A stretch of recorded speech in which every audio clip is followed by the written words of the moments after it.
Hello, it's Becky Brush, and this is my EdTalk for the first week. The first book that I'm going to go over is going to be the Effective Classroom Management, chapters 1 and 3. There were a couple things that struck me about this particular book. The first one that really hit me was right off the bat was misconception about the classroom management being all about discipline. I was really surprised because honestly, that's what I thought it was. They have good discipline? Are they being quiet? And apparently that's not what it's about. And then I was like, well, maybe it's about them being engaged. And the next sentence was like, it's not about them being engaged. So I'm eager to find out what it is about. I like the thing where they said that learning is not a passive activity. It's noisy work. That's completely opposite to what I was taught when I was in school myself. We were all about being quiet. You learned and listened to the teacher. You didn't question. You didn't discuss. You didn't experiment. You didn't question. All these things that they're saying that you need to do to have good classroom management. And none of it is what I was taught in school. But I'm excited about that because I always enjoyed those parts best when we got to talk, when we got to discuss things. Then also the two goals of classroom management being creating an environment for academic learning and creating an environment for socio-emotional learning. Those are amazing. When I was in school, again, it was all about academic stuff. You were there to learn your material. You're not there to talk. You're not there to learn about yourself. You're just there to learn about reading, writing, math, science. You weren't anything about yourself. It was all about the academics. And then I liked seeing that students want teachers who are human, basically.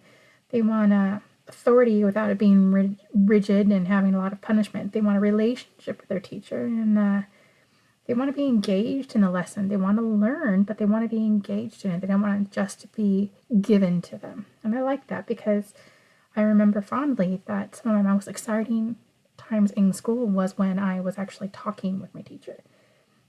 And the last one for this particular book was that students need space and organization. This is so big with me because I have some OCD tendencies and I like organization. And I hate being in classrooms where it's crowded and disorganized and disruptive. I don't mind disruption when it's in the form of discussion and talking and engagement, but when it's papers hanging off the walls, a teacher who can't find what's on their desk, it's disruptive and it interrupts learning. And the focus isn't on the learning, it's on the disruption. So this arranging and structuring my room so that it works for my class purpose, not against it. It's going to be huge for me. So the next one is, what should I do? Chapters 1 and 2. This was interesting learning the difference between a problem and a dilemma. Before this book, I probably would have thought that problem and dilemma are basically the same thing. The book, though, says that problems can be solved. It's the gap between what is and what should be or what ought to be. And then a teaching dilemma is something that's not solvable. And it looks like it uncomfortably it requires a decision where there's no right answer. And we're all taught that we want to be right. So that's interesting. And then learning that I don't need to solve the dilemmas, I just need to manage them. That's big for me because I like to solve things. The next one on page 19, it says that even when there's a case where school rules are unambiguous, knowing how or why to act is difficult for teachers. And I find that right now, just subbing that, it's difficult for me to find how I'm supposed to act or why I'm supposed to act. Because a lot of times school rules conflict with what you've been taught at school, which conflicts with what the district has laid out, which conflicts with what the teacher is expecting you to do as a substitute. So it's a very fine line. And it's sometimes like almost about the rules versus the students finding their own identity. Then the last one is on page 26. Developing teacher identity involves understanding one's own racial and class identity and how these identity factors into impacting one's work. I basically took this as personal life versus your professional life. And then I started to question, are my expectations different because of my background? And do I expect my students to do well because I was expected to do well? Or is it just because it's the right thing to do? When you're in school, you're supposed to try. And then am I supposed to give them allowances? Well, their background and their cultural belief isn't focused on school, so am I allowed to just not have the same standards for them? Or, or is this particular culture has high standards on academic learning, so I have to give them a lot of pressure, but this one isn't. So I'm not real sure where to go with that. And then the last one was Teaching the Taboo. Now, to be honest, I didn't really like this particular book. I think that some of the ideas that it presents are interesting, but for the most part, I just found it inflammatory. I like the idea on page 22 that it's about that education at its best is a habit breaking and reorienting. It's about opening doors, opening minds, inviting students to become more capable, powerful actors and choice makers as they forge their own pathways into a wider world. Education at its best is a practice of freedom. Now, I agree with this, especially about the choice making and open minds. But I find that the open minds is a problem right now. People don't have open minds. It's very much about me and what I want. And then there's a couple other ones, but I'm kind of going over time here. But another thing I disagree with was page 33 and 35. 33, basically the author is mocking school safety and likening it to prison security. And then page 35, the quote was, "What's the evidence that security systems being imposed and stuffed into our schools makes them safer? What besides hardware makes us safe?" Well, they also say that in that book that school violence is showing a downturn after all of these safety measures, after the Columbine incident, after 9/11. Well, if they're putting all these school safety measures in place, then if the school violence has gone down, that shows that they're working. So I think he's contradicting himself. Hey, look, we needed safety because of all the stuff that happened, and now that it's in there, we don't need it.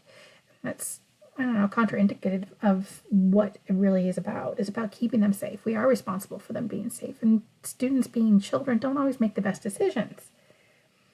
And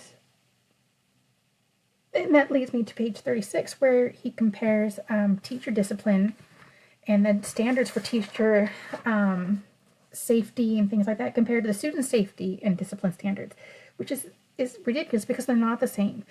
Teachers know that going from school and being an adult in society, what is expected of them, what behavior is expected of them. Students are still children. They're still learning what is expected.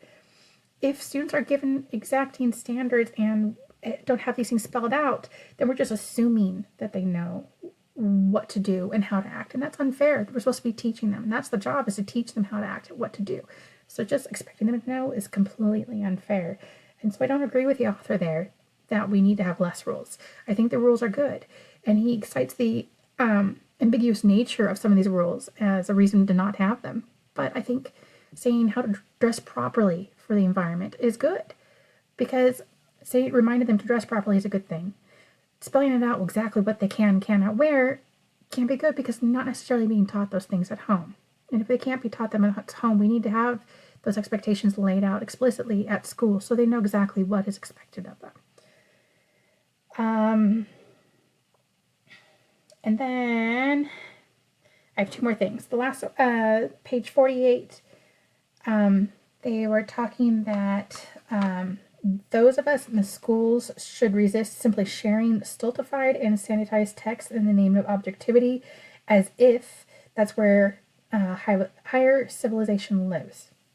The student before me wrote notes in the thing, and basically she was saying that every civilization has darkness in it, and but I kind of got a different thing, is that it feels like the author's saying basically that we should not have writers that are white. Basically, if they're white, we just need to disregard it.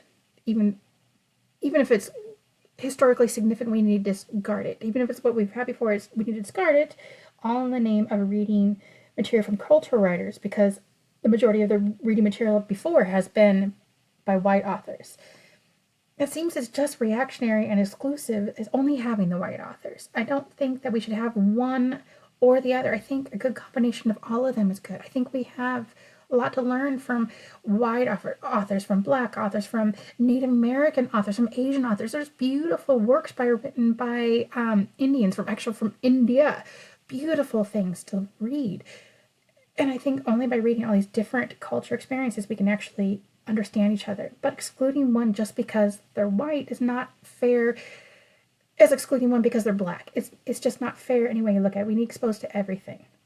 And then the last thing is actually not from the book, but it was a note that the other student that that had the book previously wrote. And basically, but she nailed it right in the head, is basically that the book is engaging so far, but the emphasis on the non-white versus white doesn't do any good for anyone. It deepens mistrust and fear, and that everyone is an other to someone.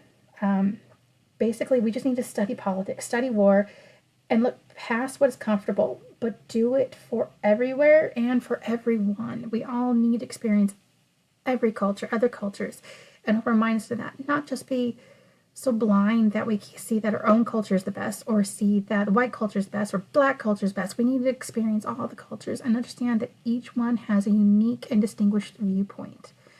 So that's really what I took from all of this, was that everything has a reason behind it. Everything has a different significance, and we all need to look at that. Thank you.